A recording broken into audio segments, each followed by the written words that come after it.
आदाब। JKS news के उर्दू खबरनामे में आपका खैर मकदम। मैं हूं आपके साथ आलम खान हकला। खबर हम आगे बढ़ने से कबल आइए नजर डालते हैं इस वक्त की हेडलाइंस पर। अमरनाथ यात्रा के आगाज से कबल जम्मू रेलवे स्टेशन पर अकीदतमंदों की देखी जा रही है काफी भीड़। जम्मू से कल रवाना होगा यात्रा का पहला जत्था।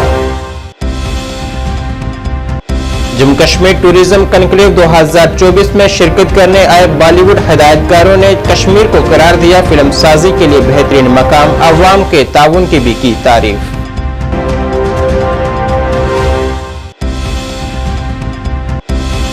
और इस बार पार्लियामेंट में हिज़्ब इख्तिलाफ मजबूत होने से ऐवान में बेहतरीन कामों की पेशरफ्त की कई जमातें कर रही हैं उम्मीद।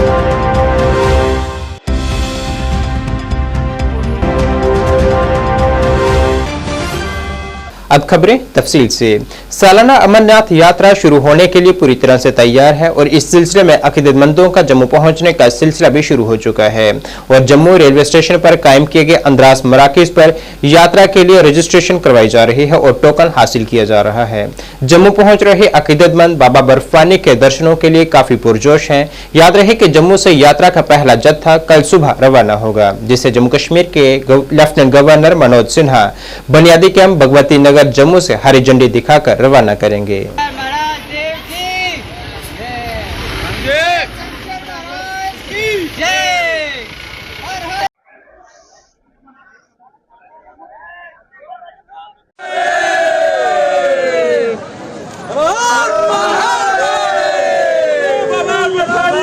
शांतिपूर्वक है, कोई ऐसी बात नहीं है घबराने की, बिल्कुल फुल सिक्योरिटी है, जेट सिक्योरिटी है। जय बाबा बर्फानी की जय।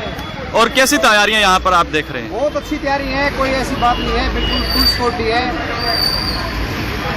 जय बाबा। कैसा उत्साह है?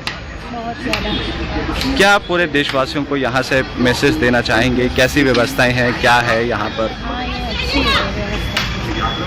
तो इससे पहले कभी अनुभव किया है यात्रा का? नहीं, मैं पहली बार ही जा रही हूँ। पहली बार जा रहे हैं, तो कैसा लग रहा है यहाँ पर? बहुत एक्साइटेड, थैंक यू। ज़्यादा एक्साइटेड। वासियों को देना चाहेंगे? सर यहाँ आकर के बहुत अच्छा लगता है, बाबा की कृपा होती है।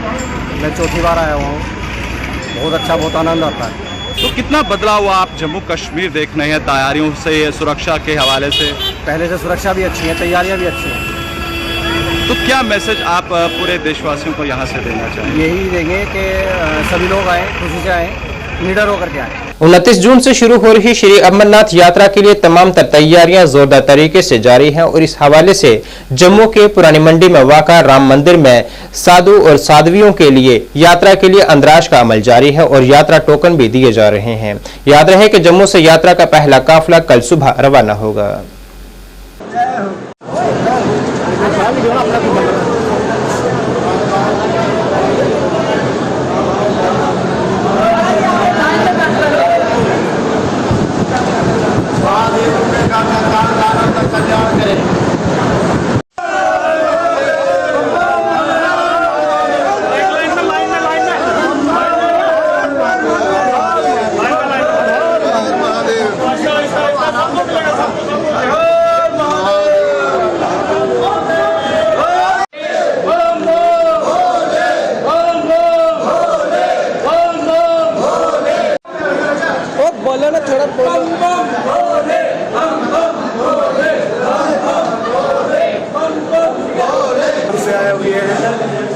इस समय हम लोगों के साथ में 10 लोग हैं महाराज जी, और रजिस्ट्रेशन भी हो चुका है और भोलेनाथ की कृपा होगी तो कल हम बालटाल से होते हुए बाबा बर्फानी का दर्शन करेंगे, आशीर्वाद प्राप्त करेंगे और ये चाहेंगे कि देश की सुख शांति के लिए बाबा बर्फानी से प्रार्थना करेंगे, हमारा देश हमेशा सही रहे।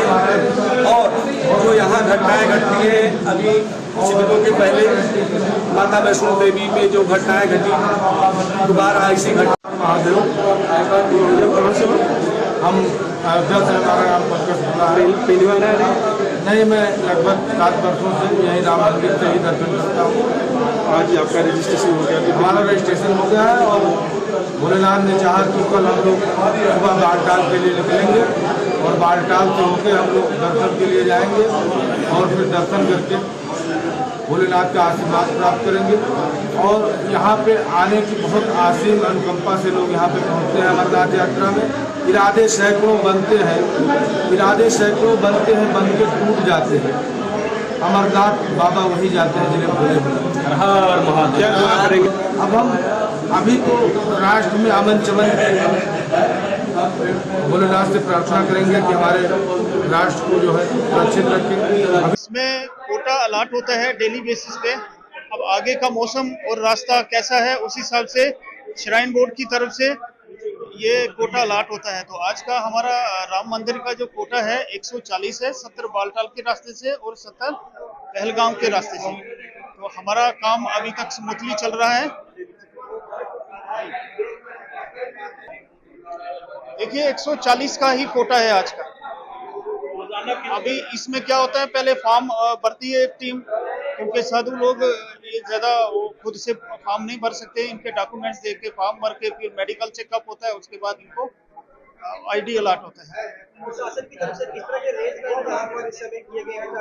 प्रशासन की तरफ से हमने पूरी तरह से फुल प्रूफ मैनेजमेंट अरेंजमेंट्स हैं, पूरी मैनेजमेंट की हुई है, किसी तरह का कोई दिक्कत। बॉलीवुड फिल्मसाजी के डायरेक्टर कबीर खान ने कहा है कि कश्मीर में शूटिंग हिंदुस्तान की बहुत सी रियासतों के मुकाबले में बहुत आसान थी और है भी, क्योंकि यहां अवाम का भी काफी ताउन मिलता है।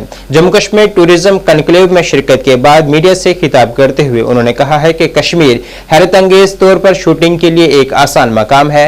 इजाजत कुछ दूसरी जगहों के मुकाबले में आसानी से दस्तयाब है और यहाँ के लोग शूटिंग के लिए फिल्मसाज के लिए मददगार साबित होते हैं और यहाँ काफी खूबसूरती और मुख्तलिफ किस्म के मनाजिर मिलते हैं। उन्होंने कहा है कि वो हमेशा कश्मीर में मकामी टैलेंट की तलाश में रहे हैं। इस मौके पर हिदायतकार इम्तियाज अली ने कहा है कि वो कश्मीर में फिल्में बनाने और दिखाने के लिए संजीदा हैं। वहीं विशाल भारद्वाज ने कहा है कि हुकूमत की फिल्म पॉलिसी मकामी फिल्मसाजों को कश्मीर पर मबनी फिल्में बनाने का काफी मौका फराहम कर रही हैं। element that makes all the difference, it's the people. So other than the locales, other than the beauty and the landscapes, when you meet, how would you like to project that kind of silence in your films? I mean, because people are important for the filmmakers. So that totally depends on what kind of film I'm making. I cannot take elements of what you're talking about and put that into every film of mine, because her film का एक subject होता है. So what you're talking about is something, if I'm dealing with that aspect of Kashmir, if I'm dealing with that particular period and I have to portray that, then it's very important to understand what the people have gone through. It is very important to speak with them before you can even attempt something like this. You cannot just parachute into a place and try and put your perspective out without understanding what the local people have gone through. That's very important. But that cannot come into every film. So that's very important to understand which film we are making at which point in time and when we use those. तो सुभाष का जी, मेरा सवाल आपसे, आपने ज़रूरी कहा कि यहाँ पे जो इस वक्त मैं नाम गलत किया तो माफी चाहता हूँ। मेरा ये सवाल है आपसे कि जैसे आपने कहा कि हमें जो लेखक यहाँ से चाहिए ताकि जो यहाँ का कल्चर ग्लोरीफाई करे, जो यहाँ की बेसिक्स को उन स्टोरी में बताए। जैसे यहाँ पे उर्दू तहजीब ज़्यादा है, आप उसको किस तरह से एक आम शायर, एक आम लेखक आप तक कैसे पहुँच पाएगा ताकि वो अच्छी स्टोरी आप तक पहुँच पाए? उसके लिए प्रोसीजर क्या होगा उसके लिए एक्चुअली प्रोसीजर अब है। अगर एक्चुअली तो इंस्टाग्राम पे ही लोग अब तो वैसे भी पहुंच जाते हैं। मैंने तो कितने सिंगर्स अभी एक्सप्लोर किए हैं जिन्होंने मेरी फिल्म के गाने गाए हैं। और दूसरा, we have now agents in Mumbai जिनके थ्रू आप पहुंच सकते हैं। अभी काफ़ी स्ट्रक्चर्स हैं, जैसे आप इंस्टाग्राम पे अगर रील करते थे, हमारी टीम्स होती हैं, हम देखते हैं और एक्चुअली लोगों को ये समझ में नहीं आता कि हम भूखे हैं स्क्रिप्ट के लिए। हम कोई बैरियर क्रिएट नहीं करना चाहते हैं, हम तो चाहते हैं कि हमें रोज 100 कोई स्क्रिप्ट भेज दे, क्योंकि एज अ स्टोरी टेलर हमें और क्या चाहिए। मेरा तो सपना है कि मुझे एक दिन कोई स्क्रिप्ट दे दे, मैं पढ़ूं बोलूं मुझे ये पिक्चर बनानी है, कुछ लिखने की जरूरत है, वही सपना है। नेशनल कॉन्फ्रेंस के सीनियर लीडर और साबिक़ वज़ीर नज़ीर अहमद गुरेज़ी ने आज कहा है कि इस बार पार्लियामेंट में हिज़्ब इख्तिलाफ काफी मजबूत है और इससे बरसरे इक़्तिदार जमात को अपनी मनमर्जी की इजाजत नहीं होगी। उन्होंने उम्मीद जाहिर की है कि इस बार पार्लियामेंट में अवामी मसाइल को उजागर किया जाएगा। देखिए, पार्लियामेंट्री डेमोक्रेसी में हमेशा एक मजबूत अपोजिशन होना ज़रूरी है और पिछली बार जो था पार्लियामेंट के अंदर अपोजिशन कमज़ोर थी और इस बार लोगों ने एक भरपूर मैंडेट अपोजिशन को दे दिया है और तकरीबन 240 सीटों से ज़्यादा जो है हाउस में जो है अपोजिशन के मेंबर हैं और हमें उम्मीद है कि इस बार गवर्नमेंट जो है उसको टो पे रखा जाएगा और गवर्नमेंट जो पहले मन मर्जी करती थी पार्लियामेंट के अंदर या पार्लियामेंट से बाहर वो नहीं कर सकेगी और लोगों के इश्यूज उठाए जाएंगे, लोगों की बात की जाएगी, खोखले नारे जो है नहीं होंगे, बिल्स जो बगैर डिस्कशन के पास होते थे अब उन पे डिस्कशन होगा और लोगों के हित की बात पार्लियामेंट के अंदर की जाएगी। जहाँ तक अगर ओला साहब हैं, he is a well read person और एक मंजे हुए सियासतदान है और हम उम्मीद रखते हैं कि पार्लियामेंट में वो जम्मू कश्मीर के इशूज़ को उठाएंगे और बर्निंग इशूज़ को उठाकर उनको पार्लियामेंट के अंदर रखेंगे और उनको हल कराने की कोशिश करेंगे और हमें उम्मीद है कि नेशनल कॉन्फ्रेंस जो इस बार जो हमारी यहाँ से चुन के चले गए हैं, चाहे वो मियां अल्ताफ साहब हैं चाहे अगर ओला साहब हैं, वो इस रीजन की और ख़ासकर जम्मू कश्मीर की और इस रीजन की बात करेंगे और हमारी जो लोगों की एस्पिरेशन है उनको पार्लियामेंट तक पहुंचाने की भरपूर कोशिश करेंगे। Jammu Kashmir all alliance democratic party के सदर राकिब उल रशीद ने आज कहा है कि हमने पार्लियामानी इंतखाबात में इंजीनियर रशीद की हिमायत की थी मगर वो जेल में बंद है, लेकिन हम उम्मीद कर रहे हैं कि पार्लियामेंट के बाकी अराकीन जम्मू कश्मीर के मसाइल को ऐवान में उजागर करेंगे ताकि जम्मू कश्मीर की शनाख्त को बहाल किया जा सके। उन्होंने कहा है कि इस बार का हिज़्ब इख्तिलाफ काफी मजबूत है जो कि अपने बेहतरीन किरदार को अदा करेगा। देखिए, जब तक हमसे हो पाया हमने मतलब सपोर्ट दिया इंजीनियर रशीद साहब को जो अभी जेल में बंदी है या अब जो चुने गए हैं कुछ पार्लियामेंट मेंबर्स, मेरी दिल से ख्वाहिश है कि जब वो पार्लियामेंट सेशन में बैठे तो जम्मू कश्मीर की बात करें। जो हमारे जम्मू कश्मीर की जोग्राफिकल कंडीशन खत्म हो चुकी है की गई है या यहाँ पर 35 और 370 जो था उसको उठाया गया या मतलब इसको यूटी बनाया गया है। मैं चाहूंगा कि इस टाइम अपोजिशन बहुत स्ट्रांग में है और जो हमारे चुने हुए मतलब पार्लियामेंट मेंबर्स है whether they are from NCR from any other party, मैं चाहूंगा कि वो मतलब जोर शोर से इस आवाज को उठाए पार्लियामेंट में। देखिए, पहले में और आपके फर्क में यह है कि इस टाइम की अपोजिशन है जो है वो बहुत स्ट्रांग है। इस टाइम बीजेपी में वो ताकत नहीं है कि वो उठ के कोई भी लॉ या कोई भी बिल पास कर सके। तो मैं चाहूंगा कि जो अपोजिशन स्ट्रांग है वो भी जो हमारे सिर्फ जम्मू कश्मीर के नहीं है अदर स्टेट्स के भी जो भी मसाइल है उसके लिए अपोजिशन। साबका वजीर और पीडीपी के सीनियर लीडर आसिया नकाश ने आज शहर खास का दौरा किया है। यहाँ उन्होंने बोहरी कदल के आतशगी के मुतासरीन से मुलाकात की है और उन्हें मुकम्मल मुआवजा देने का भी हुकूमत से मुतालबा किया है। इस दौरान दीगर रहनुमा भी उनके हमरा थे।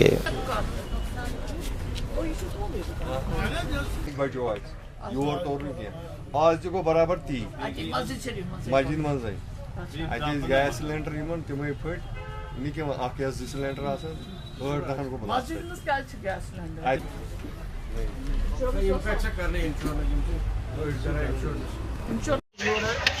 2 सिलेंडर मस्जिद शरीफ में पहले आग नमदार हुई है, वहाँ पे कुछ सिलेंडर फटे हैं तो वहाँ पे इन्होंने यहाँ घर वाले हैं और 2 कॉम्प्लेक्सेस हैं, यहाँ इंटरनेशनल लेदर वर्क्स हैं। अंदर के जो घर हैं काफ़ी गरीब हैं, काफ़ी मुतवस्सित आमीन घरानों से ताल्लुक़ रखते हैं जो अपना गुजारा कुल्फ़ी वगैरह जिसको हम बहुत पसंद करते हैं उससे गुजारा करते हैं। उनका जितना भी कॉमोडिटी था, जितना भी उनका मटेरियल था, रॉ मटेरियल वगैरह, और उनके मकान इतने कमज़ोर मकान जो पहले से हैं वो पानी के दबाव में आके वो नीचे बिल्कुल ज़मीन दोस्त होने को मुझे लगता है तैयार है, खतरा है इनको। और जहाँ हमने बाहर के कॉम्प्लेक्स की बात देखी तो वहाँ इंटरनेशनल लेदर वर्क्स हैं, उनका जितना भी सामान है जितना भी ये है, तो कुछ लोग अल्लाह ताला पे बहुत यकीन रखते हैं। मैंने उनको पूछा आपका इंश्योरेंस है, उन्होंने कहा नहीं इंश्योरेंस नहीं है। मगर अब ये है इनको गवर्नमेंट से यहाँ पे हमें 2 किस्म के लोग मिले हैं। मैंने इनसे लेदर वर्क से बात करी, उन्होंने कहा हमें इजाज़त मिलनी चाहिए, तुरंत इजाज़त, म्यूनसिपल कमिश्नर से, डीसी श्रीनगर से हमें क्लियरेंस मिलनी चाहिए ताकि हम कंस्ट्रक्शन का काम शुरू करें। मगर जब हम अंदर की तरफ आते हैं, यहाँ पे हमें दूसरा सेक्शन मिलता है, इतना गरीब सेक्शन है ये। मगर मुझे लगता है अभी तक एडमिनिस्ट्रेशन की तरफ से शायद इनको कोई राहत नहीं मिली, क्योंकि ये आप देखें जो कुल्फी वगैरह बनाते हैं उसमें गुजारा करते हैं, दिन को बनाते हैं घंटा 2 घंटा, वो शाम को काम करते हैं, तो उसके बाद वो अपने बच्चों का गुजारा करते हैं। इनके मकान आप देखें कितने कमज़ोर हैं, और मुझे नहीं लगता है कुछ दिन के बाद वो मकान मतलब बचेंगे रहने की काबिल। तो इसलिए हमारी गुजारिश है एडमिनिस्ट्रेशन से, इनको बिल्कुल एकदम, मुझे लगता है इनका जो एक्स ग्रेशिया है, जो सॉरी नॉट एक्स ग्रेशिया, जो रिलीफ है उनको तुरंत मिलना चाहिए। वो उसमें डीसी, मैं एलजी एडमिनिस्ट्रेशन से इल्तिजा करूंगी, उनकी रिक्वेस्ट करूंगी। पहले तो मैं ये चाहती थी कि अगर एलजी एडमिनिस्ट्रेशन खुद आ जाती यहाँ, मगर अब ये है कि हम डिस्ट्रिक्ट एडमिनिस्ट्रेशन से बात करेंगे और उनसे इल्तिजा करते हैं। सब डिवीजन मेंटर जिला पुंछ के ब्लॉक मनकोट की पंचायत सागरा में महकमा पंचायत के मुलाजमिन की मौजूदगी में एक नया तामीराती और तरक्याती मंसूबा तैयार किया गया है ताकि आने वाले वक्त में इस इलाके में बुनियादी काम हो सके और यहाँ के लोगों को बुनियादी सहूलियात बर वक्त मुयस्सर हो सके। इस मौके पर समाजी कारकुन ब्लॉक मनकोट सरदार मोहिन आफ्ताब खान ने कहा है कि तामीर और तरक्की के इस दौर में भी पंचायत सागरा के अवामी बुनियादी सहूलियतों से महरूम है, जिसकी वजह से यहाँ के अवाम को मुश्किलात और मसाइब का सामना है। दरियासना उन्होंने मुतलका महकमा पंचायत के ऑफिसरान और मुलाजमिन से अपील की है कि वो कामों को प्लान को तब्दील न करें जो मकामी लोगों की मौजूदगी में हो रहे हैं, जिनमें सड़कें, बिजली, पानी वगैरह के मसाइल शामिल हैं।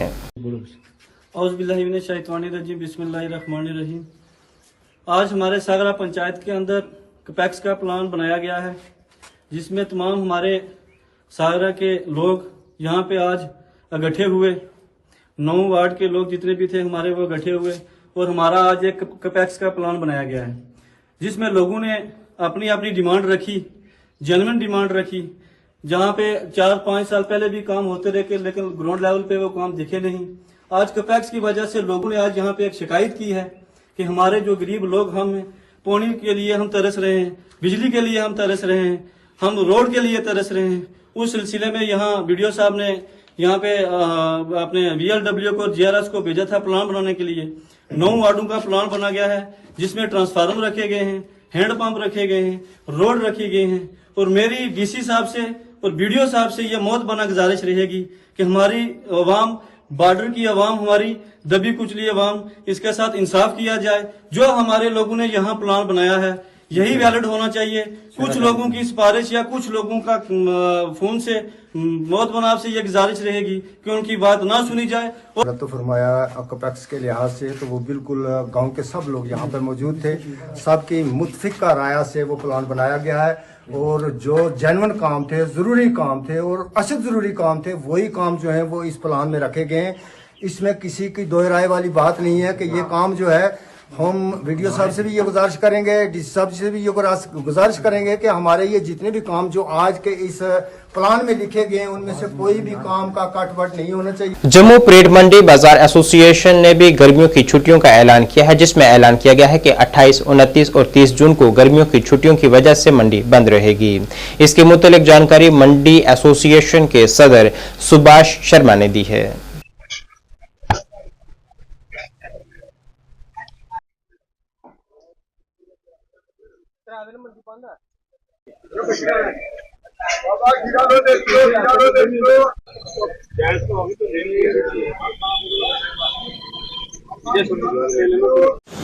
ये नंबर है।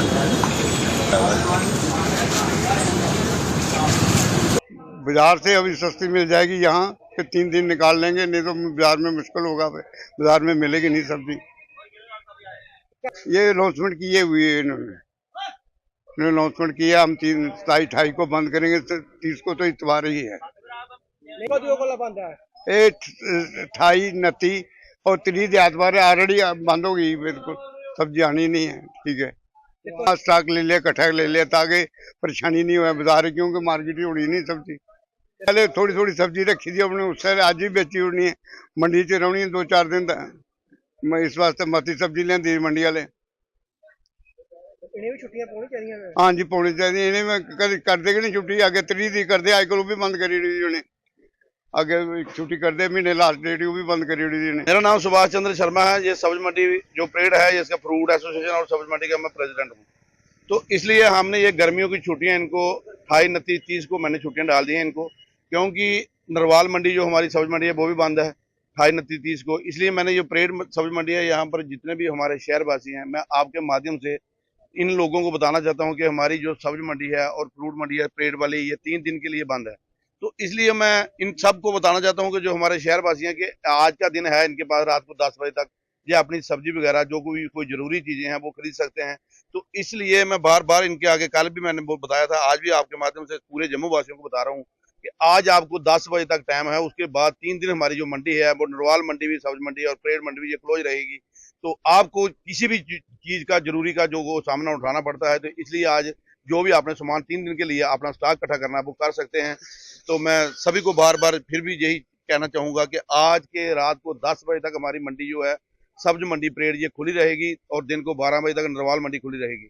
तो मैं सबको यही कहना चाहता हूँ कि 3 दिन के लिए आगे क्लोज है, तो किसी चीज का आपको सामना ना करना पड़े। इसलिए मेरी गुजारिश है जितने भी ओसी पड़ोसी जितने भी हमारे जम्मू वासी हैं, तो ये आज ही दिन का इनके पास है, 3 दिन के लिए आगे क्लोज है, सब्ज मंडी में आए। नेशनल कॉन्फ्रेंस की तरफ से जम्मू कश्मीर में आइंदा होने वाले असेंबली इंतखाबात के हवाले से सुचेतगढ़ असेंबली हल्के में एक रोजा वर्कर्स कॉन्फ्रेंस का इनेकाद किया गया, जिसकी सदारत नेशनल कॉन्फ्रेंस के जिलादेही सरबरा नरेश बिट्टू ने की है। नेशनल कॉन्फ्रेंस के सूबाई सदर रतनलाल गुप्ता के अलावा पार्टी के सीनियर लीडर रामपाल, विमला लुथरा और विजय लोचन और सैकड़ों पार्टी लीडरान व कारकुनान ने शिरकत की है।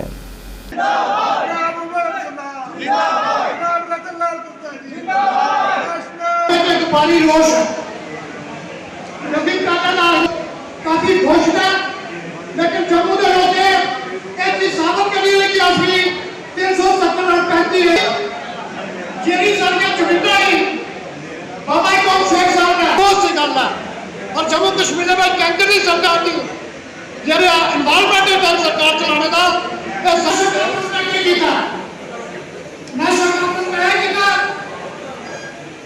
साथी रोज सुबह तुम निकलते हो, नौजवान साथी रोडों के पर दौड़ते मिलते सी, कोई डन बैठका कट रहा होता सी, लेकिन अज देखो सारे सुते होते हैं क्योंकि उन्होंने पता है भर्ती का नामो निशान ही कोई नहीं। मैं कहना ये 2014 बीजेपी की सरकार सी, अगर बीजेपी चाहती CISF सी, CRP सी, BSF सी, कितनिया होम मिनिस्टर के अंडर छुट्टा आदि ने और वो बॉर्डर की भर्ती करा सकता सी, लेकिन नहीं हिम्मत पई क्योंकि असी बेरोजगार रवांगे, इनके नारे लगवाएंगे। इस सीट के अंदर जो हमारा इंडिया राइट का कैंडिडेट था, 2 सीटों पे 2 असेंबली सेगमेंट पे, आरिफपुरा सेगमेंट और सुचेतगढ़ सेगमेंट जहां हमें जीत मिली है। 18 कॉन्स्टिट्यूंसीज इस पार्लियामेंट हल्के के अंदर थी, जम्मू पार्लियामेंट हल्का। 18 में से 3 ऐसी कॉन्स्टिट्यूंसी है जहां हमें लीड मिली है और 3 कॉन्स्टिट्यूंसी में सुचेतगढ़ नंबर 1, दूसरा यहाँ आपका आरिफपुरा बिश्ना और तीसरी जो थी आरिफपुरा ये दूसरे नंबर पे और तीसरी हमें माहौल पे लीड मिली। माहौल जहाँ पे हमने लीड ली है, 18 में से 3 कॉन्स्टिट्यूंसी में हमें लीड मिली है और 2 कॉन्स्टिट्यूंसी डिस्ट्रिक्ट की है। मैं डिस्ट्रिक्ट प्रेसिडेंट साहब को, यहाँ के तमाम अपने साथियों को, डॉक्टर साहब की तरफ से, उमर साहब की तरफ से मुबारकबाद पेश करता हूँ कि आपने इस तूफान में भी साबित कर दिया है कि बीजेपी को अगर कोई हरा सकता है तो यहाँ के नौजवान हैं, यहाँ के लोग हैं, यहाँ के साथी। दोस्तों, आपने पार्लियामेंट के चुनाव देखे, पार्लियामेंट के चुनाव के अंदर पूरे हिंदुस्तान के अंदर जहां बीजेपी की हुकूमत हुई, छत्तीसगढ़ में वन डे कन्वेंशन रखी थी, तो national conference one day convention हुई है जहां हमारे रतनलाल गुप्ता जी चीफ गेस्ट थे और हमने पूरे जो आने वाला असेंबली इलेक्शन है उसकी तैयारी शुरू कर दी है और शुरुआत जो है सुचेतगढ़ के अंदर जम्मू रूरल B के अंदर की है हमने, जो कि रतनलाल गुप्ता जी आए थे और रामपाल जी हमारे दोनों चीफ गेस्ट थे। मैं कहता हूँ कि जैसे पार्लियामेंट में हमने बढ़त हासिल की है यहाँ सुचेतगढ़ में, आरसपुरा में और बिश्नाह में भी हमने काफ़ी तादाद में वोट लिए हैं, 2-3 हज़ार की वहाँ लीड थी बीजेपी की। लेकिन ये है कि यहाँ बीजेपी को हमने सिखा दिया है कि पार्लियामेंट के बाद जो आने वाले इलेक्शन हैं उनके लिए और टफ हो जाएंगे जम्मू सूबे के अंदर। कब तक सर बस हम शुरुआत कर दी है पार्टी ने, जो भी ब्लॉक सदर साहब जितने भी जो हमारा प्रोसेस होता है, ब्लॉक सदर साहब जो रेजोल्यूशन डाल के भेजेंगे, डिस्ट्रिक्ट प्रेसिडेंट बैठ के सलाह मशवरा करेंगे कौन कैंडिडेट जो कैलिबर जिसका अच्छा है, जो लोगों के बीच रहता है, उसके बाद हम पार्टी को भेज देंगे। पार्लियामेंट बोर्ड है हमारा जो डिसाइड करेगा कि किसको इलेक्शन लड़ानी है। जम्मू कश्मीर असेंबली के चुनाव का विघ्न बच चुका है और अब क्योंकि प्रधानमंत्री जी ने स्वयं कहा है कि जम्मू कश्मीर की असेंबली चुनाव का प्रोसेस जो वो शुरू हो चुका है और इलेक्शन कमीशन ऑफ इंडिया ने भी प्रोसेस को शुरू कर दिया है। इसी सिलसिले में हमारी हाई कमान जनाब डॉक्टर फारूक अब्दुल्ला साहब और उमर अब्दुल्ला साहब की तरफ से हमें ये डायरेक्शन आई है कि आप जम्मू प्रोविंस के अंदर जितनी हमारी डिस्ट्रिक्ट हेडक्वार्टर्स हैं और डिस्ट्रिक्ट कमेटी है वहाँ पे आप जाएँ और शुरुआत कीजिए। तो हमने जम्मू प्रोविंस के अंदर डिस्ट्रिक्ट वर्कर्स कन्वेंशन शुरू कर दी है। आज यहाँ हम पहली कन्वेंशन सुचेतगढ़ के अंदर ये हमारा डिस्ट्रिक्ट जो है वो जम्मू रूरल भी है, जिसके प्रधान हमारे नरेश बिट्टू जी हैं। आज उन्होंने ये शुरुआत की है और मुझे पूरी उम्मीद है और हमने शुरुआत उन कॉन्स्टिट्यूंसी से शुरू की है जो हमने पार्लियामेंट के अंदर जीती। आप अंदाज़ा लगाइए कि सुचेतगढ़ में भी हमने लीड दी है इस पार्लियामेंट इलेक्शन में, और जम्मू ये जो आपकी जम्मू और आरसपुरा कॉन्स्टिट्यूंसी है इसमें भी हमने लीड ली है। तो लिहाजा यहाँ के लोगों की जो ऊर्जा है, यहाँ के लोगों की जो ताकत है, यहाँ के लोगों का आशीर्वाद लेके हम पूरे सूबा जम्मू के अंदर तमाम डिस्ट्रिक्ट जो है हमारे डिस्ट्रिक्ट वर्कर्स कॉन्फ्रेंस शुरू करने जा रहे हैं। तो मैं समझता हूँ कि यही एक बात है, क्योंकि यहाँ पे जम्मू कश्मीर के अंदर जो गवर्नमेंट चल रही है पिछले 10 सालों से जो जम्मू कश्मीर के लोग इन परेशानियों में जूझ रहे हैं, हमारे बच्चे जो नौजवान बच्चे हैं अनएम्प्लॉय हैं, बेरोजगार हैं, दर दर की ठोकरें खा रहे हैं, उनके मसाइल हैं। आप देखिए बॉर्डर के मसाइल जो हैं आपके, ना जहाँ पर पानी पहुँचा इरीगेशन का कोई संबंध नहीं है, बिजली की कोई बात नहीं है, जहाँ जो हमारे फार्मर्स हैं दुखी हैं उनकी हालत देख लीजिए, यहाँ के ट्रेडर्स की हालत देख लीजिए, यहाँ के इंडस्ट्रीज की हालत देख लीजिए। ये सरकार हर फील्ड में हर स्टेट में ये फेल हुई है। Sir Syed memorial convent high school Surankote की तरफ से उन तालिब इल्मों को मुबारकबाद पेश की गई है जिन्होंने 10वीं जमात के इम्तिहानात में बेहतरीन कारकर्दगी का मुजाहरा पेश किया है। इस तकरीब में स्कूल कमेटी की जानिब से एक तकरीब का इनेकाद किया गया जिसमें मेहमान खसूसी मुशर्रफ शाह, वहीद बांडे और chairman Imtiaz Kazmi, principal sir Syed academy Manzoor Ganai ने खसूसी तौर पर वालिदैन और तुलबा को मुबारकबाद पेश की है। हमारे बीच में आए और हमें अपने निजी शगोल में से जो है वो टाइम निकाला, उसके लिए उनका मैं तहे दिल से अपने from the successor. That is why the people often read the story of successor. And when you have merged these 3D, the design that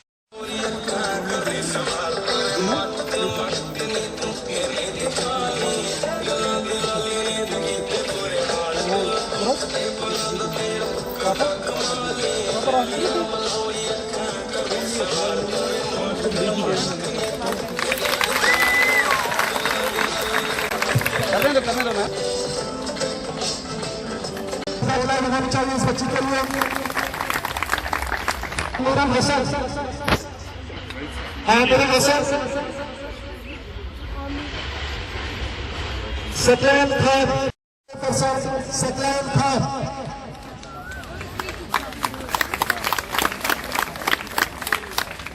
next प्रतीक खान,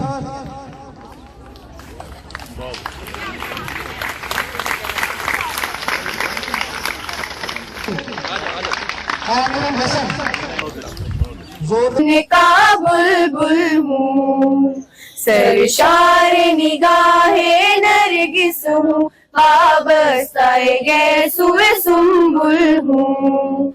ये मेरा चमन, ये मेरा चमन, ये मेरा चमन है मेरा चमन, मैं अपने चमन का बुलबुल हूँ। जोता के हरम में रोशन है, वो शमा यहाँ भी जलती है। इस दश्त के गोशे गोशे से एक जुए हयात उबलती है। ये दश्त जुनूई है हमको उफ्ताद यहाँ परवाज यहाँ, फितरत ने सिखाई है हमको उफ्ताद यहाँ परवाज यहाँ। गाए हैं वफा के गीत यहाँ छेड़ा। हमारा प्रोग्राम के जो बीच में काफी ज्यादा और पेरेंट्स भी हमारे साथ जुड़े और गेस्ट भी हमारे साथ जुड़े।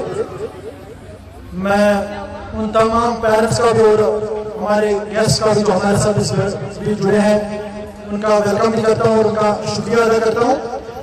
और साथ साथ में आपका टाइम ना लेते हुए जो हमारा प्राइज डिस्ट्रीब्यूशन फंक्शन है उसको शुरू करने जा रहा हूँ। तो हमारे जो फर्स्ट बच्ची जो है लुबनम जो है 481 97% मार्क्स है इस बच्ची के, और कुरतुल काज़मी जिसके 472 95% है। ये दोनों बच्चियाँ अभी यहाँ पहुँची हुई है। तो इनका जो हम जैसे वो यहाँ पे पहुँचते हैं तो हम उनका करेंगे। तो उसके बाद जो हमारा तीसरा टॉपर है सैयद उस्मान हसन, उनकी मम्मी हमारे साथ हैं। तो मैं मैम से रिक्वेस्ट करूँगा रुखसाना मैम से कि वो स्टेज पे आए तो अपने बच्चे का जो है वो मेडल जो है वो रिसीव करें। मैम आप यहाँ पे स्टेज पे आएंगे। हमारे ज़िला की एक इल्मी और अदबी शख्सियत सैयद मुशर्रफ हुसैन शाह साहब, प्रिंसिपल गवर्नमेंट डिग्री कॉलेज मंडी, और उनके साथ बैठे हुए मंच पर दीगर मुअज़्ज़िन हज़रात, प्यारे बच्चों, और इस इदारा के नाज़िम आला जनाब सैयद इम्तियाज़ हुसैन काज़मी साहब, रिटायर्ड प्रिंसिपल, और मेरे प्राइवेट स्कूल एसोसिएशन तहसील सुरनकोट के प्रेसिडेंट और प्रिंसिपल इस इदारा के जनाब गनई साहब, और अजीज बच्चों, मुझे यहाँ जो आने का मौका मिला है और यहाँ कुछ सुनने का जो मौका मिला है, मैं बड़ा मुतासिर हुआ हूँ कि बच्चों के अंदर अल्लाह ने जो सलाहियत रखी है उसका किस तरीके से इन्होंने भरपूर मुजाहिरा किया है। और उसके साथ साथ जो प्राइज डिस्ट्रीब्यूशन सेरेमनी यहाँ जो हो रही है, मुझे फैसलाबाद एक फंक्शन में जाना है, उसके बाद सीओ ऑफिस में ZDO हमारे मनकोट जोन के वो रिटायर हो रहे हैं, उनका एक फंक्शन है उसमें जाना है, इसलिए मैं ज़्यादा देर आपके बीच में नहीं रह पाऊँगा। लेकिन मोहतरम जनाब सैयद इम्तियाज़ हुसैन काज़मी साहब, आपको खुदा ने बहुत सलाहियतों से नवाजा है। आप लेक्चरर +2 फोरम के प्रेसिडेंट रहे, आपके अंदर खुदा ने भरपूर सलाहियतों से अल्लाह ने आपको जो नवाजा है, आपकी सरबराही में ये जो इदारा काम कर रहा है, हम ये फख्र से कह सकते हैं कि वो दिन दूर नहीं जब ये सही मानों में इस इलाके की बेहतरीन खिदमत अंजाम देगा और इससे भी बढ़कर बेहतरीन रिजल्ट्स आएंगे आने वाले टाइम में इस कौम को देगा। और वहीं पर यह भी बड़े फख्र की बात है कि 3 नीट क्वालिफायर्स हमारे बीच में बैठे हैं, मैं उन्हें भी मुबारकबाद दूंगा। सर, और मैंने नीट में 632 स्कोर किया इस बार। आज हमें यहाँ सर सैयद अपने स्कूल में बुलाया गया, जहाँ से मैंने 10th पास आउट किया है। आज यहाँ पे हमें बहुत फैसिलिटेट किया गया और मैं अपने टीचर्स का, अपने पेरेंट्स का बहुत थैंकफुल हूँ कि उन्होंने मुझे बहुत सपोर्ट किया। मुझे मेरे पेरेंट्स और टीचर ने हर टाइम सपोर्ट किया, कभी भी डिप्रेस फील नहीं होने दिया। स्थान है। मैंने इस साल नीट में 655 स्कोर किया है। मैंने अपनी इनिशियल स्टडी सरसेज मेमोरियल कॉन्वेंट हाई स्कूल में की है और मैंने अपनी हायर सेकेंडरी IDPS जम्मू से करी है। मैं सबसे पहले तो अपने पेरेंट्स को इस चीज़ के लिए थैंक यू करना चाहूँगा और अपने टीचर्स को जिन्हें हमेशा सपोर्ट करा है। नीट के लिए मैं ये बोलना चाहूँगा, ये मुश्किल नहीं है, सब कर सकते हैं, बस सबको इसके लिए मेहनत करनी होती है और अपना कॉन्स्टेंट रिदम बना के रखना होता है। मैं Surangpur sir Syed memorial convent high school Surangpur की 10th लास्ट ईयर जो 10th क्लास है 2024 बैच इसकी एक स्टूडेंट हूँ। तो जैसा कि हमारा रिजल्ट हुआ है तो आज हमारे स्कूल में एक फंक्शन ऑर्गेनाइज किया है, हमें अवार्ड वगैरह मिले गए। तो हम यहाँ पर आज हम फंक्शन अटेंड करने आए तो बहुत अच्छे तरीके से हमारे चीफ गेस्ट बुलाए गए, हमारे पेरेंट्स को बुलाया गया। जिन जिन बच्चों ने गुड स्कोर किया उन बच्चों को हौसला अफजाई की जा रही है, उनको उनके लिए प्राइज मिले जा रहे हैं उनके परफॉर्मेंस के लिए। तो हमें बहुत अच्छा लगा। हमें अपने स्टाफ को थैंक यू करते हैं, अपने पेरेंट्स को थैंक यू करते हैं जिन्हें हमें इतनी अच्छी तालीम दी। और हम मेरा नाम कैकिशा भट्टा है, मैं sir Syed memorial convent high school में पढ़ती हूँ और 2024 का जो बैच था 10th का उसमें हमने क्वालिफाई किया और मेरी 86% है। और मैं अपने टीचर्स का अपने पेरेंट्स का शुक्रिया अदा करना चाहती हूँ कि उन्होंने हम पे इतनी मेहनत की, हमारी इतनी हौसला अफजाई की। और आज हमारे स्कूल में यहाँ एक फंक्शन कंडक्ट किया गया है जिसमें हमारी जिन बच्चों ने क्वालिफाई किया है उनको उनकी हौसला अफजाई की गई और मैं अपने स्कूल वालों का बहुत बहुत शुक्रिया अदा करती हूँ जिन्होंने हमें इस मुकाम पर पहुंचाया। मेरा नाम मोहम्मद फ़हीम खान है। इस बार मैंने नीट क्वालिफाइड किया है और आज मैंने 9th-10th जो है यहीं से sir Syed memorial convent high school से की थी और आज यहाँ पर हमें फेलिसिटेट करने के लिए बुलाया गया था। और मैंने 11th-12th हाई सेकेंडरी स्कूल बफियाज से किया है और मैं बफियाज का रहने वाला हूँ और हमने स्टार्टिंग बफियाज से ही की है अपनी। नीट हर कोई बच्चा कर सकता है, आजकल ऑनलाइन है, इंटरनेट का जमाना है और बच्चा हर कोई कर सकता है, सारी पढ़ाई इंटरनेट पे अवेलेबल है। मैं सर सैयद स्कूल का और इनका जितने स्कूल के टीचर्स हैं, प्रिंसिपल सर का शुक्रिया अदा करता हूँ कि इन्होंने आज हमें फेलिसिटेट करने के लिए बुलाया। और हमें यहाँ पर सियाज सर हुए और बाकी जितने भी उस्ताद इकराम है उन्होंने काफी मोटिवेट किया और मैंने 11th-12th भी इन सर के पास पढ़ी है। नाज़रीन, इस वक्त के उर्दू बुलेटिन में बस इतना ही। मुझे मेरी टीम के साथ दीजिए इजाजत। अल्लाह हाफिज।